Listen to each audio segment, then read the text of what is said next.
Mesdames et messieurs, bonjour. L'exploitation du gaz et du pétrole ici au Sénégal va constituer une véritable manne financière pour notre pays. Aujourd'hui, nos confrères du journal Sud Quotidien nous proposent tout un dossier sur l'exploitation des gisements de pétrole et de gaz dans le champ de Sangomar et de Grand Tortue Ahmeyim sur la frontière sénégalo-mauritanienne. Les retombées financières sont estimées à 20 000 milliards de francs CFA sur 30 ans, soit en moyenne 700 milliards par an. Aujourd'hui, donc, nos confrères de Sud Quotidien reviennent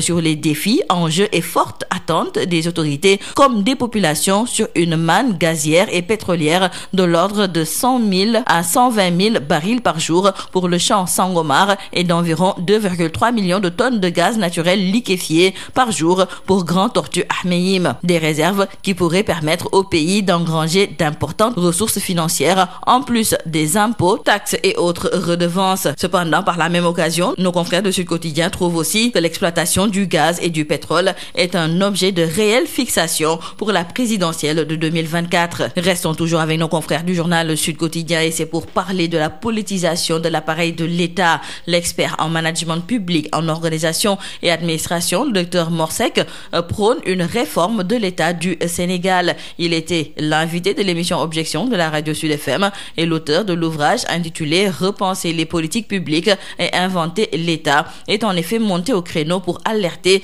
sur la situation actuelle de l'État qui est prise en otage par des minorités qui ont mis la main dessus et qui manipulent notre administration publique par rapport à leurs propres intérêts privés. Le docteur Morsec préconise de retourner l'État aux populations pour qu'elles puissent choisir sur des bases très claires et vraiment très démocratiques les dirigeants qui vont incarner cet État et qui auront toute la légitimité requise pour pouvoir mettre en place un État fort et conduire les politiques publiques plus fortes. Toujours concernant la présidentielle de 2024, il faut noter avec nos confrères du journal 24 heures que le débat sur les candidatures à la présidentielle ne s'estompe pas. Le Sénégal semble être sur le fil du rasoir avec les manœuvres des camps du pouvoir et de l'opposition sur les futures candidatures à la présidentielle. Et nos confrères de se demander si les coalitions politiques veulent-elles mettre à terre la paix sociale du Sénégal. Benno Bokk Yakaar au pouvoir travaille au corps son président Macky Sall pour briguer ce qu'il appelle un second quinquennat et en face les patriotes qui font des procès en vue concernant Ousmane Sonko, un combat politique à mener pour imposer la candidature du maire de Ziguinchor. Et vouloir écarter l'opposant Ousmane Sonko de la prochaine présidentielle,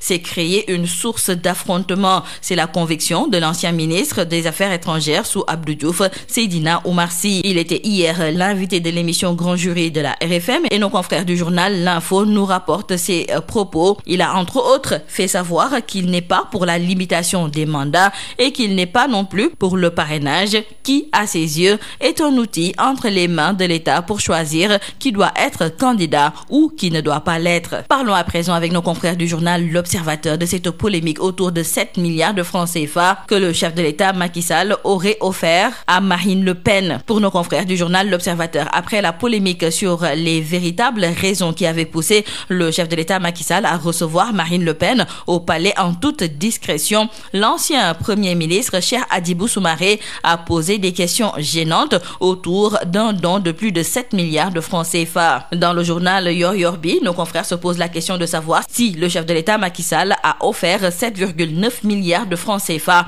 à Marine Le Pen. En tout cas, l'ancien premier ministre de 2007 à 2009 et homme d'État sénégalais Cheikh Hadjibou Soumaré a écrit une lettre au président Macky Sall pour l'interpeller et Hadjibou Soumaré aimerait bien savoir si Macky Sall a récemment donné de l'argent à une personnalité politique française et il voudrait aussi savoir si c'est un montant de 12 millions d'euros, soit environ 7,9 milliards d'argent d'un pays catalogué pays pauvre très endetté, surtout quand on sait que la haine et le rejet de l'autre ont toujours été utilisés par le parti comme véhicule d'une ascension politique. Et Hadjibou Soumaré continue toujours dans sa lettre par demander au chef de l'État Macky Sall si par extraordinaire tout cela était avéré, il faut que ce dernier éclaire le peuple sénégalais s'il a agi en qualité de président de la République du Sénégal ou de chef de parti et aussi avec quel argent. Cependant, l'on nous signale dans le journal L'Observateur qu'il n'y a toujours pas de réponse concernant ces questions. Dans le journal Libération, nos confrères nous donnent des nouvelles du journaliste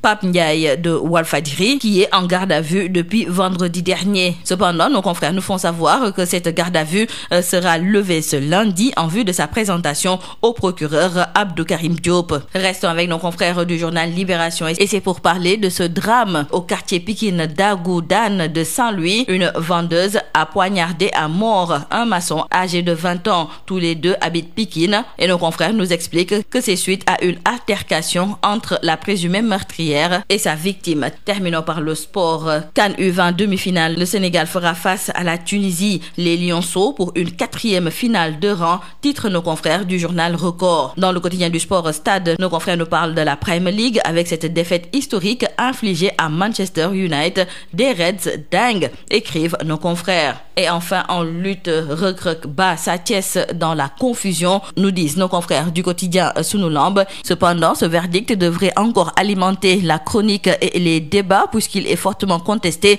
par le camp du lutteur de Guédiawaye et par une bonne frange du public, nous disent nos confrères du journal Sud Quotidien, au motif que Reug avait déposé les 4 appuis au sol au bout d'une première action. Convaincu de sa victoire, le camp de Sa Thiès entend déposer un recours auprès du CNG et réclamer sa victoire. Quant à Reug, il soutient mordicus n'avoir aucunement déposé simultanément ces 4 appuis. Donc notons avec nos confrères du journal Sunu Lamb qu'il y a eu un combat et 2 chutes. C'est tout à vos journaux et très bonne lecture. Asalaamaaleykum mbokki déglu daleen ak jàmm. Tey ji cuulikaay bii di Sud Quotidien dafa xëy daal di ñuy amal benn gëstu goo xam ne dañu ko jagleel wàllu pétrole ak gaz bi nga xam ne nag am nañu ko fii ci biir Sénégal te dinañu ko commencé nag di jëfandikoo ci ay weer yi nga xam ne moom la ñu dëgmal. Gaz ak pétrole boobu moom koppar gu takku lañ fas yéene indi fii ci biir Sénégal. Loolu nañu cuulikaay bii di Sud Quotidien di xamal di ñu wax sax ne mën na am at bu jot dinañ ci am ci lu tolloog juróom-ñaari téeméer jàpp juróom-ñetti téeméeri milliards yoo xam ne kon day dugg ci gafaga réew mi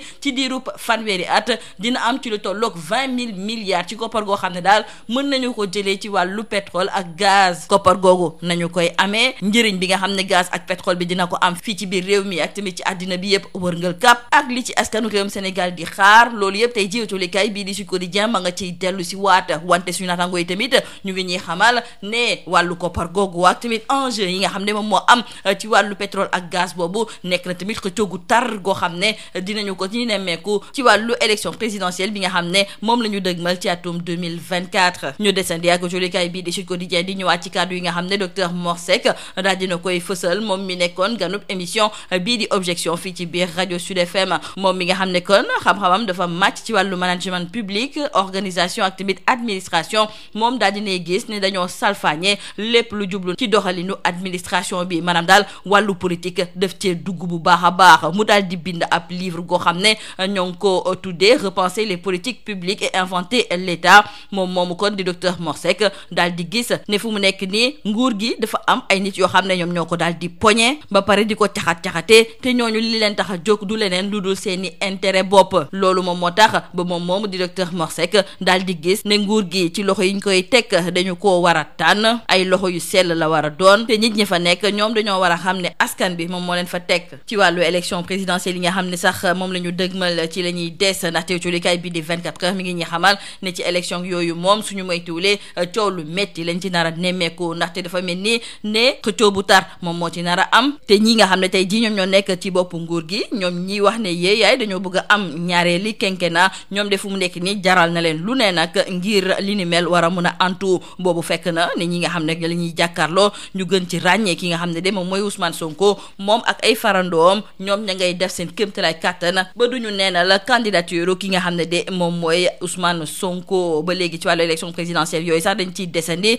ndaxte colikaay bi di l'info ma ngay ñëwaat ci kàddu yi nga xam ne kii di Seydina Oumar Sy nekkoon fii joriñ gu ñu dénk wàllu affaires étrangères ci at yi fi Abdou Diouf nekkee njiitu réew moom moo nekkoon ganub émission bii di grand jury ci RFM tey jiw colikaay bii di l'info moo ñuy jottali ay kàddoom moom daal dinay xamle ne bëgg a jël ki nga xam ne moom mooy Ousmane Sonko ne du bokk ci wàllu élection présidentielle bi loolu moom coow ak fitna dong de la fi mën a indi. Seydina Oumar Sy di xamle ne moom àndul ak wàllu parrainage ndaxte loolu day tax rek ba ñi nga xam ne ñoom ñoo nekk ci bopp réew mi di segg ak tànn ñan ñoo war a mën a nekk candidat ak ñu ko mënul a nekk. coow daal dinay am ginnaaw ba ab bataaxal boo xam ne kii di Cheikh Hadjibou Soumaré daal dina koy fësal ngir jébbal ko njiitu réewum Sénégal di Macky Sall. autolikaay bi di yor bi mi ngi ñi xamal ne ci biir bataaxal boobu Cheikh Hadjibou Soumaré ma ngay laaj Macky Sall ndax moom may ki nga xam ne moom mooy Marine Le Pen koppar gu jege juróom-ñetti milliards ñaar. ci biir colikaay bii di tribune suñu natango yi ñu ngay ñëwaat ba léegi ci bataaxal boobu nga xam ne kii di Cheikh Hadjibou Soumaré moom moo ko yónnee njiitu réewum Sénégal Macky Sall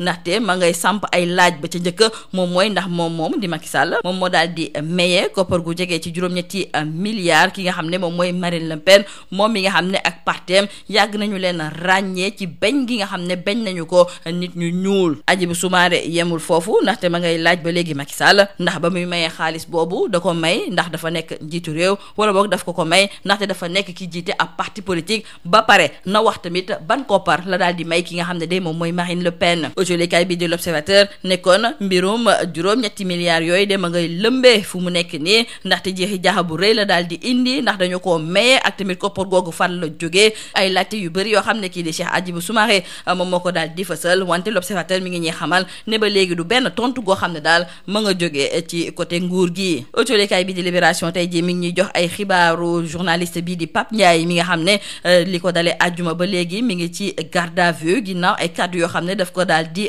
fësal jëmale ko ci ay substitut du procureur de la République yi nga xam ne daal ànduñu woon ngir ñu yóbbu mbirum Ousmane Sonko ak Adji Sarr ci kanamu chambre criminelle. autolikaay bi di Libération mi ngi ñuy xamal ne garde à vue boobu sax dinañu ko dakkal tey ji ndaxte ki nga xam ne de moom mooy Pape Ndiaye dinañu ko yóbbu ci kanamu procureur Abdou Karim Diop. ñu desandi ak autolikaay bi di Libération ndaxte ma ngay ñëw ci ab mbir bu doy waar bu xewee ci diwaanu Ndar rawatina fële nga xam ne de moom mooy ca quartier Pikine daagu daana ab soxna soo xam ne jaaykat la moom moo daal di jotee ak benn maçon ba mu daal di koy jam paaka kooku sax mujjee ñàkk ba kenam. ci wàllu tàggat yaram autolikaay bii di Record ma ngay ñëwaat ci jongante demi-finale ci wàllu CAN U20 suñu gaynde yi war a daje ak waa Tunisie bu ñaari waxtu si ngoon jotee lañ ko fas yéene amal. stade yéene kay moom ma ngay ñëwaat ci wàllu Premier League ak ndam lu rëy li nga xam ne nag waa Liverpool daal dinañu koy am ci kaw Manchester United. ci wàllu lamb autolikaay bii di sunu lamb ma nga ñuy xamal ne Reug Reug daal dinay daan Sa Thiès